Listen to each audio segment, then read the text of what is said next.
De retour sur le plateau de votre quotidien et week-end, c'est tous les jours, midi 18h, 23h, sur la chaîne numéro 23 de votre satellite, mais aussi sur la chaîne numéro 7 de la box SFR.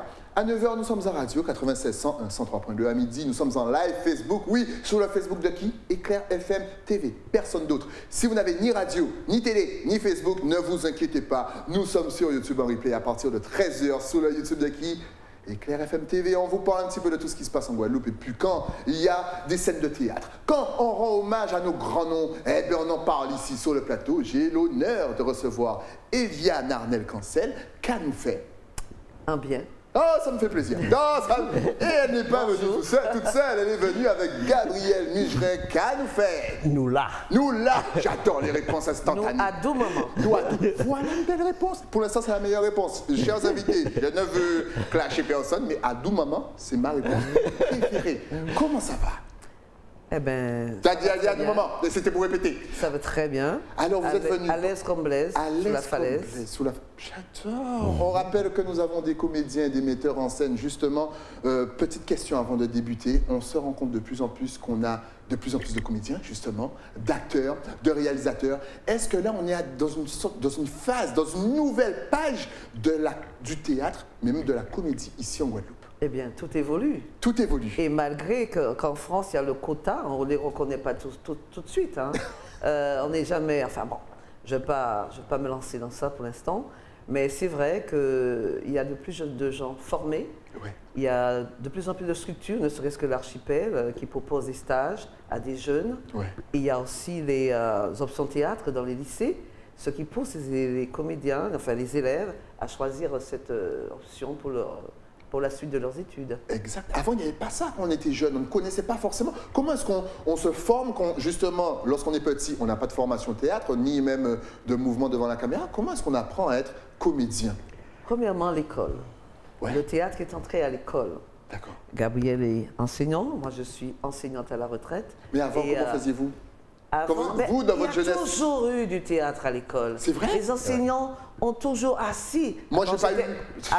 Moi, quand j'étais plus jeune, et ça date, bien, il y avait toujours en fin d'année des scènes de théâtre. Il y avait Jean Gosselin à Orex, à la Renaissance, pas loin. Mais nous avons eu l'occasion aussi de faire des comédies musicales avec nos professeurs à Débouchage et ailleurs quand nous étions plus jeunes. Ah, la chance. Non, les enseignants.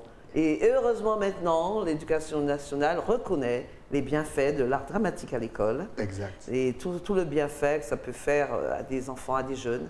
Et il y a le grand oral maintenant, c'est-à-dire pouvoir présenter, parler à l'oral. Et bien heureusement, mais, ça a été pris en compte, et n'est-ce pas Gabriel? C'est vrai. Et voilà. Mais c'est vrai que je dirais que la meilleure scène, c'est vraiment la Guadeloupe, la vie en Guadeloupe, vraiment, et théâtre. Ouais. Et c'est vrai que la mettre en scène, c'est une bonne chose, et la mettre au service de l'expression de notre identité, de notre vécu, de notre univers, c'est vraiment de notre imaginaire, c'est vraiment bien. Et quand on regarde, quand on prend le temps de regarder les gens, ben on est au théâtre en fait. C'est vrai. La vie, c'est un théâtre. La vie, c'est un théâtre. D'ailleurs, c'est pas un exercice de comédien, justement, d'observer un petit peu chaque personne autour de soi et puis d'essayer d'imaginer. J'ai mon frère Eddie Arnel qui ne fait que ça d'ailleurs. Mais la vie, c'est un théâtre, c'est vrai. Il y a un grand homme de théâtre qui a dit, il y a quelqu'un assis, il suffit qu'il y ait un espace vide, il suffit que quelqu'un passe, et voilà, le théâtre est né. Exact. Voilà, la vie c'est un théâtre dont les rôles sont mal distribués bien souvent. C'est beau. Notez, vous pouvez noter, ressortir plus tard. Pour compléter une citation à peu près personnelle, je dirais que si la vie est déjà comédie, notre seul rôle c'est d'éviter qu'elle finisse en tragédie. Waouh! Oh, mais c'est qu'ils sont venus en pleine forme aujourd'hui! Regardez-moi toute cette phrase que je dois noter. Voilà. Et justement, est-ce que le public guadeloupéen adore son théâtre? Oui, alors je vais répondre, je t'ai sa parole. Alors je vais revenir. Pour la formation, il y a des centres. Il y a le centre Albon, il y a des centres qui posent le théâtre. Mais il y a surtout des écoles. Il y a par exemple Harry Cancel, je fais partie de la troupe Parole avec Soubarou. Surtout dans le temps, nous avons vraiment fait beaucoup de choses en Guadeloupe et ailleurs. Nous avons même joué à Bobo, la seule troupe qui a déjà joué au Centre Pompidou, ça date en 86. Mais Harry Cancel a une école de théâtre où il forme. D'ailleurs, il a toujours été personnel ressources pour l'éducation nationale. Il était conseiller pédagogique, il conseillait les enseignants sur l'expression dramatique pour les élèves. Donc, il a une école de théâtre à Saint-François. Ok. Et moi, il m'arrive aussi d'intervenir à l'école, dans les collèges, dans les lycées. Voilà, la formation continue. Excellent. Et pour dire une chose, je remercierai vraiment personnellement Laurent Tanguy et à la suite d'Harry Cancel, qui a beaucoup fait pour le théâtre à l'école, et qui avait en fait monté des rencontres théâtre en fin d'année, avec l'intervention de Laurence Joseph, en fait d'autres intervenants, les enfants côtoyaient des comédiens, ils découvraient le théâtre et travaillaient la confiance en soi. C'est d'abord le but de ce travail-là, c'est de se sentir à l'aise avec soi-même. C'est souvent la personne que nous connaissons le plus mal, qui nous met le plus à l'aise, c'est nous-mêmes en fait. Une fois qu'on est apaisé avec nous-mêmes, on peut rentrer en communication avec bienveillance avec les autres, sans agressivité. Et c'est vrai que ce travail de théâtre qui démocratise, je mets des guillemets, cet univers-là, parce que c'est souvent l'élite, en fait, à laquelle on associe le théâtre, mais justement montrer aux enfants, justement faire découvrir le jeu, le plaisir du jeu, le plaisir de communiquer à travers les gestes, à travers les mots, à travers le texte, rencontrer des auteurs. C'est vraiment ce qui permet aux enfants de s'autoriser des choses, se découvrir capable d'eux. Et c'est vrai que le théâtre permet ça, et c'est vrai que ça m'a aidé aussi beaucoup. Voilà. Je vais revenir. Alors, ça m'a fait penser à une pièce que nous avions jouée par le Subaru, Démaciage. C'est-à-dire, c'était la conférence des oiseaux en français, et des oiseaux qui devaient partir à la recherche du roi des oiseaux pour avoir le bonheur. À la fin, on découvre, mais démaciage, il suffit de se démasquer. Que c'était une introspection qu'on avait. Ce voyage était une introspection et que c'est en soi-même qu'on trouve. La réponse est en soi. Voilà, et oui, voilà. Donc c'est ça. Et pour revenir au public, oui, il y a un public. Maintenant, les enfants sont formés au théâtre. Il y a plusieurs formes de théâtre, le genre de théâtre, si on veut. Il y a le comique, qui est très prisé par la masse, mais il y a aussi le théâtre message, le théâtre engagé, le théâtre universel, je dirais. Et les enfants, on leur apprend aussi à être public. Un public qui écoute, parce que bon, c'est pas le même public. Hein. Le comique, on peut réagir, interférer avec les comédiens. Tandis que d'autres fois, la salle peut être silencieuse. C'est vrai. Voilà. Donc, on apprend aux élèves à être public aussi. Comédien, mais public. On apprend à être public. C'est pas mal, ça. Ça, je ne savais pas. En tout cas, franchement, n'hésitez pas, dès qu'il y a une pièce de théâtre, faites-vous plaisir. Et c'est vrai que ça fait tellement de bien à l'être humain, c'est-à-dire que vous pouvez prendre des cours de théâtre, pas forcément pour aller sur les planches, mais pour communiquer, pour s'exprimer. Chef d'entreprise, testez, vous verrez, ça va vous libérer de fou. C'est des concepts. L'estime de soi, exactement. Absolument. Et ce qui est important, et une autre pièce va l'illustrer, c'est la diversité du théâtre ici. C'est-à-dire qu'il y a quelques pièces qui ont marqué, mais il y a aussi beaucoup de propositions différentes, beaucoup de troupes et beaucoup d'univers différents. Effectivement, donc il faut s'intéresser au théâtre. Je mettrai un X et un S à théâtre. C'est pour illustrer cette diversité de l'offre, vraiment, et des univers, des metteurs en scène, mais aussi des univers qui sont mis en scène, vraiment. En plus, le travail est vraiment très beau, encore une fois, parce qu'on vous rappelle que des fois, ça va vite, c'est vraiment du live, vous les avez devant vous, il n'y a pas de pause, zut, on a oublié, on a loupé, non, c'est vraiment du pur live pendant des heures. Et franchement, moi, c'est du théâtre spectacle vivant. Tout à fait. À la différence du cinéma, c'est vivant. Et je salue vraiment la performance parce que c'est un exercice de fou. Honnêtement, c'est fou. D'ailleurs, vous n'êtes pas venu pour rien, vous êtes venu nous présenter Gerty Archimède, l'ami du peuple.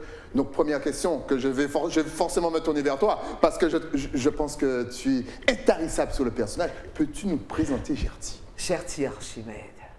Parce qu'on a sa statue un petit peu partout. Et effectivement, est-ce qu'on la connaît réellement? Il y a son buste à Morne-à-l'Eau. Exact. Sa statue, on voit une femme assise sur le boulevard à Basse-Terre. Exact. Et cette femme, elle a tant fait pour la Guadeloupe. Parler de Gerty Archimède, c'est parler d'une femme debout, comme on dit.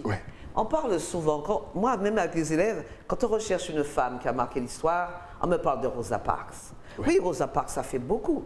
Eh bien, là, elle s'est assise pour que les autres puissent se lever. Ça, c'est très bien. Mais nous avons une femme en Guadeloupe qui a vraiment œuvré pour vraiment changer la condition et l'avenir des femmes guadeloupéennes. Exact. Et pas que. Elle a aussi travaillé pour les démunis, pour les vieux travailleurs salariés, leur retraite. Et la sécurité sociale, on lui doit ça en tant que parlementaire avec Rosan Girard. Ensuite, beaucoup de choses. Que les lois sociales appliquées en France le soient aussi à la Guadeloupe. Ouais. Maintenant, nous avons des députés. Le travail qu'avaient à faire Rosan Girard et Gerty Archimède après la guerre, comme ça, je ne dis pas qu'il n'y a rien à faire parce qu'il y a beaucoup de problèmes en Guadeloupe, mais c'était une combattante, c'était une battante, c'était une militante. Exact. Et qu'on ignore sa vie, son combat. C'est-à-dire que la pièce montre, en dehors du fait que ce soit la première avocate, femme avocate, et la première conseillère, la première mère, la première, mais on montre dans la pièce sa lutte, son combat, hein, le père, le seul homme de la pièce. Et effectivement, le seul homme de la pièce. Voilà, qui représente la société patriarcale. Voilà, c'est ça.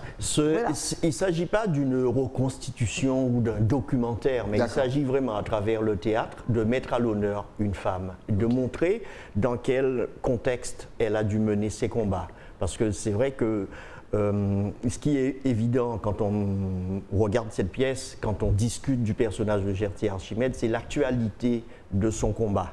Exact. Parce qu'on rappelle l'année, la pièce se déroule en quelle année à peu près? C'est pas avant-hier, hein, l'époque c'était vraiment au début de 1909. Voilà. Donc franchement, imaginez la condition des femmes à cette époque. Les années 30. C'était très compliqué. Elle a été, mais elle a été à l'origine aussi, le droit de vote en Guadeloupe. Voilà. En France et en Guadeloupe. Donc imaginez un petit peu, là déjà on est en 2022, les femmes commencent à peine à voir le bout du tunnel.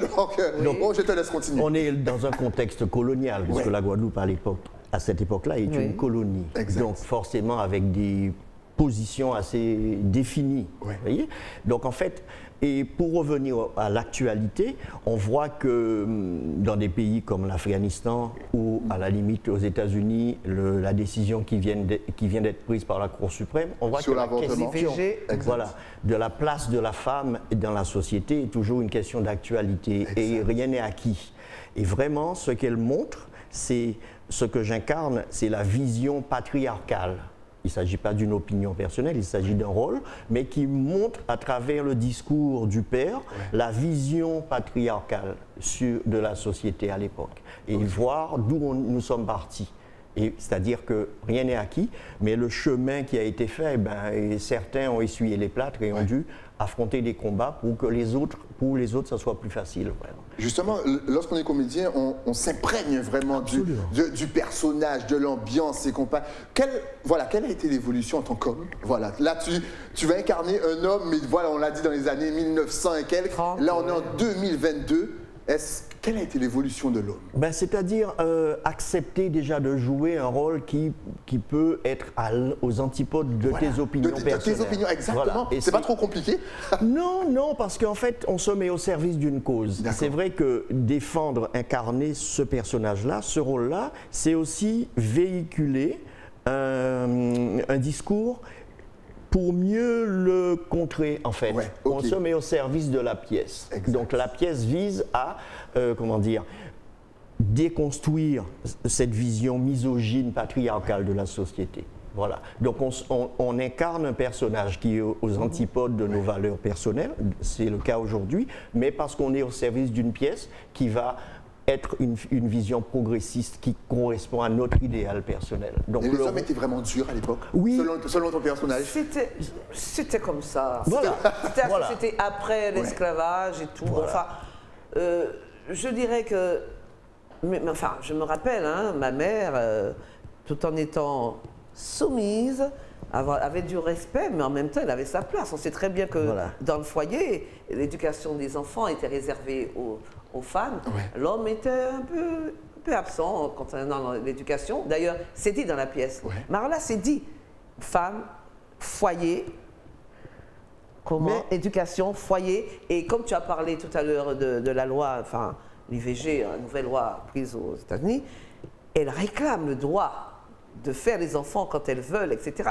Il y a vraiment une partie dans la pièce où les droits de la femme sont vraiment, revendiqués du moins, et jusqu'à l'obtention du droit de vote. En tout cas, je devais dire aux femmes que Gerty Archimède a tant fait. elle a vraiment le modèle de Gerty Archimède qui a permis, qui a ouvert la voie aux femmes. S'il y a maintenant, il y a des femmes avocates, des femmes médecins, des femmes mécaniciens, des métiers réservés aux hommes jusque-là, pilotes d'avion, etc. Exact. Mais c'est grâce à Gerty Archimède. Et elle s'est levée. Et quand on la voit assise sur le boulevard, on croit qu'elle a tellement travaillé. Ouais. Et c'est une femme qui a mis sa vie personnelle en berne, c'est-à-dire qu'elle s'est sacrifiée quelque part. Elle avait l'occasion de se marier, si vous voulez, parce qu'il paraît qu'un grand dignitaire africain l'avait demandé en mariage. Mais non, je devais retourner pour m'occuper des femmes de mon pays et travailler pour la libération de mon peuple. Justement, qu'est-ce qu'on ne connaît pas de Gerty Archimède? Ben, sa vie. Son enfance, sa lutte face à son père. Parce que là, on sait qu'elle a été la première femme avocate. On sait qu'elle a été conseillère, première femme conseiller générale et surtout première députée de Guadeloupe. Parce qu'il y a, à cause de la fraude électorale, il y a une autre femme, Madame Eboué, qui a été élue à sa place. D'ailleurs, elle avait dénoncé ça, mais enfin, toujours est-il que c'est la première députée guadeloupéenne, vraiment. Et c'est son enfance.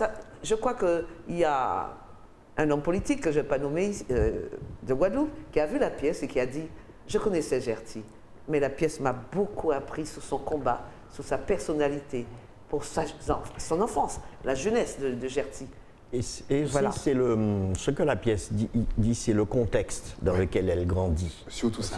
Et aussi le contexte social en Guadeloupe. C'est vrai que nous avons souvent l'impression que nous avons changé de pays sans avoir voyagé, sans avoir déménagé. La Guadeloupe d'aujourd'hui n'est plus cette Guadeloupe-là, mais par contre, cette génération a construit la Guadeloupe d'aujourd'hui. Et la vision sociale qui est rapidement balayée, l'organisation politique, les luttes politiques entre deux mouvements qui n'existent plus en tant que tels, mais dont les courants de pensée existent encore ici. Donc, tous ces combats-là sont la trame, l'arrière-plan de la pièce. Il y a le personnage de Gerty qui est au premier plan, mais derrière, il y a toute la société guadeloupéenne qui est rapidement dépeinte, balayée, pour que justement on ait une vision de dans quel contexte elle a mené ce combat-là, quelles sont les hostilités à la fois politiques, il y a des moments particuliers, mais aussi le contexte, l'Église aussi, le rôle politique de l'Église. Il y a un moment où l'Église avait intervenait d'une manière dans la vie politique. C'est moins le cas aujourd'hui, c'est moins ouvert, mais il y a eu ce moment où l'Église comptait en tant que force politique ici. Excellent, on a l'impression qu'on va apprendre énormément de choses, non pas seulement sur Gerty Archimède, mais aussi sur notre société. Vas-y, vas-y. Je disais que Gerty Archimède était une croyante. Elle était vraiment croyante. D'ailleurs, elle avait une sœur religieuse, croyante, était catholique, fervente. Parce que beaucoup de gens sont étonnés, se disent, mais elle a rejoint le Parti communiste à un moment, mais parce que le Parti communiste était plus proche de ses convictions. Mais elle a toujours gardé la foi. Elle dit même quand elle allait à l'Assemblée nationale, elle visitait les cathédrales et elle priait beaucoup. Et ça, c'est ce qui m'a poussé surtout vraiment à mettre en scène sa vie. Oui, tu as trouvé un point commun. Tu es très croyante aussi. Oui. Je sais, tout à l'heure j'ai dit j'adore telle chose, elle est venue, elle a dit on adore que Dieu. J'ai cru que j'étais avec ma mère. Donc encore une fois, je peux l'être. Tous les croyants, exactement, tous les croyants plongés à aller voir la scène. L'année Gerty Archimède aussi, le contexte, le déclencheur, c'était aussi, il y avait aussi une opportunité de faire cette pièce à travers l'année Gerty Archimède. Oui, c'est-à-dire en 2020, en 2019, c'était l'année Gerty Archimède. Ça a été vraiment initié par la région. D'accord. Et en 2020, au MACT, nous avons eu l'occasion de clôturer cette année Gerty Archimède avec la région. En tout cas, c'est une pièce qui a été jouée déjà. La pandémie a stoppé enfin notre tournée. Donc nous reprenons justement avec Sonis mercredi et à Basse-Terre le 2 juillet. Je vais préciser plus tard. Excellent. Mais tant qu'on y est, on peut préciser tout de suite. Voilà. Donc, parce que là, ils sont chauds. Là, on a parlé de Gerty, on a parlé de, justement, l'ambiance un petit peu à cette époque. On veut tout savoir. Maintenant, ils veulent savoir, est-ce qu'il faut d'abord réserver? Est-ce qu'on va trouver des places sur place? Ça se passe où? Mercredi, tu nous as dit à Sonis. Comment ça se passe? À partir de quelle heure? Dis-nous tout. Mercredi 29 juin à 20h, au Centre culturel Sonis. La pièce ayant été achetée par Cap Excellence, c'est sur invitation. D'accord. Donc, il suffit de téléphoner. Donc, à Sonis, il y a des numéros de téléphone, souvent ne t'inquiète pas. De toute façon, voilà. Il y a le fly. Tu connais Bruno, c'est un professionnel. Voilà, c'est déjà en double écran. À Sonis, donc les gens téléphonent et pourraient avoir une ou deux invitations. Ok. Dépêchez-vous, appelez tout de suite, parce que ça va partir très vite. Allez-y. À Basse-Terre, c'est le 2 juillet 2022, à 20h, à l'auditorium Jérôme Cléry. Alors, c'est payant cette fois-ci. Nous avons un peu un partenariat avec la municipalité, mais c'est payant. Et alors, il suffira, alors les tickets ne sont pas vendus à l'auditorium, mais au musée Gerty Archimède, parce qu'il y a un musée Gerty Archimède à Basse-Terre. Mais il est où le musée? Il se trouve à... Je crois que les Basse-Terre... Comment il s'appelle déjà Je crois que c'est la rue Baudot, je ne sais plus, la rue qui descend. Enfin, les gens de Basse-Terre savent bien. Et moi, je ne suis pas de Basse-Terre. Ça tombe bien, vous allez venir à Basse-Terre pour visiter. Tapez Google. Le président de l'association, qui lutte depuis des années pour qu'on reconnaisse cette femme, qui non seulement a désamorcé les événements de 67 à Basse-Terre, à l'affaire Sinski, on allait l'appeler. Il y avait un maire, mais elle a été maire de Basse-Terre à un moment donné. Mais on l'a appelée pour désamorcer. Et si ça a chauffé après tapis, mais au moins elle a joué son rôle à Basse-Terre. Parce que ça a commencé à Basse-Terre, les amis. Elle a aussi défendu Angela Davis.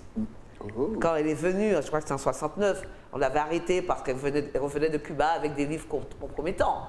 Elle est allée, elle a permis qu'on libère Angela Davis et ses compagnons. Exact. Donc je disais que M. Guy Bernos, qui est président du musée avec son staff, son équipe, lutte pour que au moins sa mémoire reste vivante.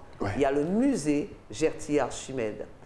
Et les billets peuvent être vendus à ce musée, mais il faudrait appeler M. Bernos. Il y a aussi un numéro. C'est vendu aussi à Style Mode, je crois. C'est un magasin à Basse-Terre. Style Mode. Alors, les tickets sont aussi vendus. En fait, c'est vendu partout à Basse-Terre. Alors, les tickets, ça doit être à la portée de la population. Parce que je veux que le peuple de Basse-Terre, en famille, en amis, exact. Pas ceux qui sont initiés, regarde les doigts dans les yeux, voilà ta caméra. Sont initiés seulement au théâtre, qui vont à l'archipel ou ailleurs. Je veux que la population de Basse-Terre se déplace pour vraiment connaître l'histoire de cette grande dame qui siège sous le boulevard, mais qui a tant fait pour Basse-Terre, pour les femmes et pour la Guadeloupe entière, et au-delà même. Parce qu'on la connaît en Afrique et ailleurs. Il y a même une rue en France, dans le 12e arrondissement, qui porte son nom. Et pourtant, on ignore son histoire. Exact. Bien. Donc, population de Basse-Terre, venez voir cette pièce. 15 €, c'est pas beaucoup. 10 € pour les jeunes et les seniors. Parce qu'il y a des seniors qui ont connu Gerty Archimède. Donc, j'espère que vous, seniors, vous serez ce soir-là dans la salle de l'auditorium Jérôme Cléry à Basse-Terre, le 2 juillet 2022. À 20h, parce qu'elle le mérite. Gerty a tant fait pour la Guadeloupe, pour nous femmes, donc femmes de Guadeloupe, debout pour faire bec. Mais moi, je ne m'inquiète même pas. Moi, je connais ma population de Basse-Terre. Vous allez être étonnés. J'espère que parce que là, tu les as chauffés. J'espère que vous allez envoyer le 2. Parce que quand tu vas voir tout Basse-Terre descendre et dire, bon, maintenant, showtime. Non, mais... J'ai juste envie de dire quelques paroles de Gerty. Parce que la pièce a été adaptée du livre de Lucie Julia. Gerty, Fleur et Perle de Guadeloupe. Et c'est comme elle la connaissait bien, c'est la fille adoptive de Gerty Archimède, et elle connaissait sa vie. Donc c'est sa vie depuis son enfance qui est relatée, sa mère, son père et tout. Donc je disais que c'est vraiment, cette pièce mérite vraiment d'être regardée. J'ai aussi adapté à partir du livre de Laurent Farouja. Et là, ce sont les paroles de Gerty Archimède. Et elle a été interviewée. Donc la pièce, on voit bien la jeunesse de Gerty. C'est une jeune comédienne qui incarne Gerty face à son père, perturbable. Et il y a Gerty mûre, quand elle devient avocate, que j'incarne moi-même. Et c'est un plaisir pour moi d'incarner ce personnage. Gerty qui dit « Mon espoir le plus cher, c'est la libération de mon peuple. » Dans un premier temps, qu'il prenne conscience des causes de sa misère et des moyens d'en sortir, qu'il vraiment délaisse toutes ces croyances, sorcellerie, superstition, voilà, et qu'il refuse tout crédit au mercantile qui prend l'horoscope et qu'il se lève pour combattre pour l'avènement d'événements meilleurs. Et ma plus belle récompense, c'est de voir nos filles enfin s'intéresser au développement de leur pays et faire face aux obstacles sans rien perdre de leur féminité. Oh. Alors, quand je m'en irai, j'espère, s'il m'est donné de voir les prémices d'une Guadeloupe libre au travail, alors je m'en irai en pensant que mes efforts n'auront pas été vains. Excellent. Voilà. Encore une fois, à Basse-Terre, ça se passe le 2 juillet. Encore une fois, sortez de chez vous, venez en famille. On vous rappelle que c'est 10 € seulement pour les plus jeunes et pour la classe Silver. Donc n'hésitez surtout Silver, pas. Comme c'est bien dit. Oui, parce que j'ai appris, on m'a dit qu'en fait, les anciens n'aimaient pas qu'on les appelait les aînés ni les anciens. Donc je vous ai inventé les seniors. Les seniors, ça passe. Fait sportif. Ça fait sportif. Donc moi, je préfère les Silver. Si vous aimez, vous dites un like, comme sur Facebook. Et voilà, on les appelle les Silver. Les perles grises. Les perles grises. Il y a des EHPAD au Moule qui s'appellent les perles grises. Vous venez. En tout cas, on vous rappelle que c'est le 2, donc je vous invite vraiment à sortir de chez vous et à aller découvrir ce personnage, mais vraiment super. Parce que, effectivement, tu l'as dit très bien, Rosa Parks, on connaît parce que c'est super médiatisé, mais effectivement, Gertie peut-être est moins médiatisée que elle a fait beaucoup. Et elle a fait énormément, donc c'est l'heure d'apprendre un petit peu l'histoire de chez vous, mais je pense même qu'il y a un Facebook, si au cas où si on veut voir un petit peu. On va afficher ça juste ici. Voilà, si vous voulez en savoir plus, vous tapez sur Facebook. Il y a d'autres comédiens qui sont partis. Archimède, l'ami du peuple, pendant que justement... Je disais que, en fait, vous venez d'avoir un aperçu du talent, un aperçu de la comédienne. Vous verrez aussi l'originalité de la mise en scène. Parce qu'il y a un trio de narratrices qui, avec une autre comédienne, Aline Mugerin, et il y a Ruth, il y a Mélissa. Alors, il y a Aline Mugerin qu'on connaît déjà, qui, attention, le rôle qu'elle tient, c'est la grand-mère de Gertie Archimède, une femme digne de ce nom et qui a eu un impact vraiment positif sur la vie de Gertie Archimède. C'est grâce à elle qu'elle a pu poursuivre des études. Absolument. Et on verra ça dans la presse. Elle a su convaincre le père. Bon, ben, il y a Aline Mugerin. Nous avons 3 narratrices dont ils viennent parler. Ruth Terrine, nous avons Gladys Yard et Mélissa Dubois. Nous avons celle qui tient le rôle de Gertie Archimède, jeune, Marie-Laure Mouda. Nous avons une chanteuse, nous avons la sœur Olga Madelon, la sœur de Gertie qui était religieuse, parce qu'elle était vraiment croyante. Hein. C'était une femme de foi. Et ce travail de narratrice, en fait, c'est le rôle un peu des griots qui racontent la vie. Vraiment. Et il y a une mise en scène originale. Il y a vraiment de beaux tableaux, de beaux moments, et un travail vraiment formidable de, de narration de la vie de Gertie Archimède. Mais le public, vous n'allez pas vous ennuyer. Vous allez vraiment découvrir une mise en scène et une façon originale de faire partager la vie d'un personnage historique. Venez, nous vous attendons et nous attendons surtout que vous nous donniez votre avis sur cette mise en scène et sur cette mise au service de la valorisation. Voilà, des images, pour parler de la mise en scène, merci Gabriel, pour parler de la mise en scène, oui, depuis quelques années, ne serait-ce que c'est un peu la façon de voir de directeur de, je disais, Parmalat Soubarou, la troupe dont je suis issu, c'est-à-dire que le décor est très dépouillé. Les lumières sont comme des personnages. Et tout vient, le texte, le travail du comédien est mis en exergue. Donc voilà, c'est ce que j'avais à dire. Il n'y a pas d'artifice en fait. On est, bon, déjà la particularité du théâtre, on ne peut pas dire couper, on recommence. Exactement. Qu'on est parti. On ne peut pas maquiller avec les effets spéciaux. Voilà. Donc il n'y a pas de post-production. Voilà, ni de souffleurs, nous n'avons pas assez. Donc en fait, on est vraiment à fond. Et vraiment au service de ce message de, de combat, d'identité et de bienveillance et de partage aussi. Donc vraiment, c'est un message vraiment positif qui s'applique, qui est vraiment d'actualité. Donc il y a une pièce qui nous met, qui met à l'honneur un personnage qui n'est plus là, mais son combat est encore actuel. Et nous nous mettons au service de ce message d'égalité. Et de, que nous, individus, hommes ou femmes, que la société ne nous impose pas de limites et que nous-mêmes, nous ne nous imposions pas en fonction de nos rôles, de nos couleurs, de notre origine. Justement, c'est ce message du potentiel de l'individu qui se met d'abord, qui met toutes ses facultés au service de son rêve.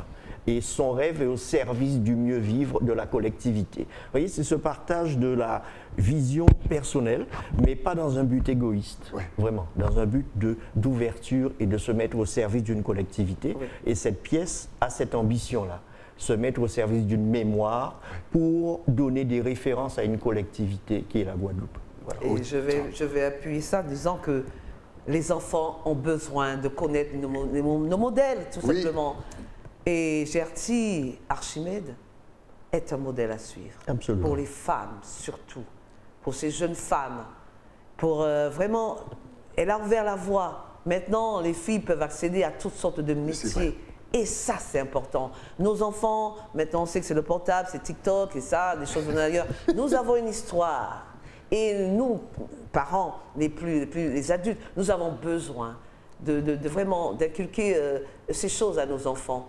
C'est-à-dire qu'ils puissent connaître leur histoire, sauvegarder, transmettre, sauvegarder le patrimoine culturel et historique. Gertie Archimède, c'est un personnage historique. Et on se doit de connaître son combat. C'est pourquoi je vous invite, parents, à emmener aussi vos enfants au théâtre. D'ailleurs, il faut qu'ils soient habitués à aller au théâtre, à regarder autre chose que TikTok et connaître mieux leur histoire. Je vous invite tous à venir voir déjà à Sonis, au Centre culturel Sonis, mercredi 29 juin à 20h, téléphoner pour une invitation, et à Basse-Terre le 2 juillet 2022 à l'auditorium Jérôme Cléry. Oui, c'est bien ça. Parce qu'il ne faut pas confondre avec l'archipel, hein, ne vous trompez pas. C'est une très belle salle aussi. Et nous vous invitons à acheter vos tickets, soit au musée Gertie Archimède à Basse-Terre, au magasin Style Mode. Et nous serons aussi le jour même dans la salle, hein, enfin à l'auditorium Jérôme Cléry, pour vendre des tickets. Mais venez, pas seulement la ville de Basse-Terre, Baïf, Saint-Claude, Capesterre, la zone, parce que ça vaut le coup. Et si on n'a pas eu la possibilité d'aller à Sonis, on a le droit aussi d'y aller. Donc toute la Guadeloupe est attendue pour ce rendez-vous. Merci, parce que j'arrête pas de dire au point toi de descendre, venir nous voir. Ils pensent que c'est qu'on habite en France. Les gars, on est sur le même territoire, on est sur la même île, ça prend à peine. En plus, il fait beau et tout. Vous descendez et prenez l'air frais de Basse-Terre, ça va vous faire du bien. En tout cas, merci pour le travail que vous faites. Parce qu'honnêtement, encore une fois, c'est vrai, on a besoin de connaître nos personnages. Et honnêtement, j'ai reçu une invitée qui m'a dit non, mais tu sais, maintenant, c'est les femmes qui dirigent le monde. Eh bien, c'est grâce à Gertie. Donc, allez lui rendre hommage, justement. Merci à vous. Et puis, dès qu'il y a une nouveauté, une nouvelle pièce, vous revenez me voir. S'il y a d'autres dates qui s'ajoutent, vous repassez me voir et puis on en parle tranquillement. En tout cas, rendez-vous mercredi à Sonis, mais surtout, rendez-vous le 2. Bastériens, Bastériennes, descendez, parce que nous, on connaît Gertie Archimède et on va le leur montrer. Merci à vous. Préparez-vous bien pour Basse-Terre, parce que je vous jure que Basse-Terre vous attend. Là, vous les avez chauffés. J'espère là, après c'est pas de mon ressort. Non, mais ils ne seront pas déçus. J'espère bien. Parce qu'on a déjà joué une première fois.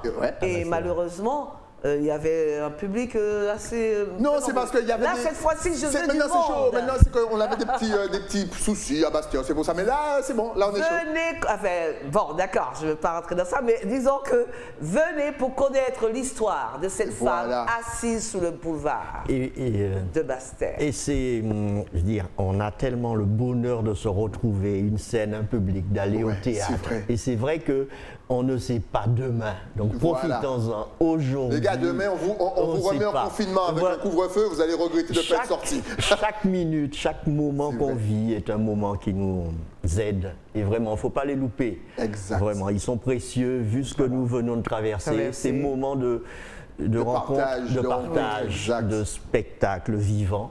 Sont des vrais moments de bonheur. On a besoin du public. Il n'y a pas de théâtre sans public. Et nous te remercions vraiment sincèrement d'avoir mis ce média au service de la pièce. Merci à vous d'être venu et de nous avoir... Et vous faites, franchement, encore une fois, je te suis totalement, je vous suis totalement. Il faut qu'on connaisse nos personnages, ceux qui ont marqué notre histoire. Donc allez-y. Et les plus jeunes, on ne met pas TikTok de côté. Vous allez voir la pièce, après vous me faites un TikTok original sur Gertie Archimède pour que le monde puisse connaître Gertie et que Gertie devienne comme Rosa Parks dans les têtes des gens. Voilà, je vais ajouter que le service culturel de la municipalité de Basse-Terre est partenaire aussi. Madame Brigitte Rode, qui elle-même est avocate. Tout à fait. Voilà, on a vu dans le teaser, justement, qu'elle invitait la population à venir voir cette pièce. Exact. Mais la population va venir, ne vous inquiétez pas. Mais compte bien. Déplacez-vous. En tout cas, merci à vous d'être passé sur le plateau. Ce fut un plaisir et dès qu'il y a une nouveauté, vous revenez. Partagez. Nous, on se retrouve demain pour de nouveaux numéros, encore une fois, avec de nouveaux invités. Le temps, bien sûr, pour moi de remercier mon partenaire, celui qui me passe une beautiful chemise avec ce petit t-shirt. Je parle bien sûr de l'écran. Et ça se passe où? À Basse-Terre. Je sais, la rue est en travaux, mais vous pouvez vous garer plus haut. Vous demandez Nathalie et puis elle vous habille. Comme personne, on se retrouve demain, toujours sur la chaîne numéro 23 de votre satellite. À demain.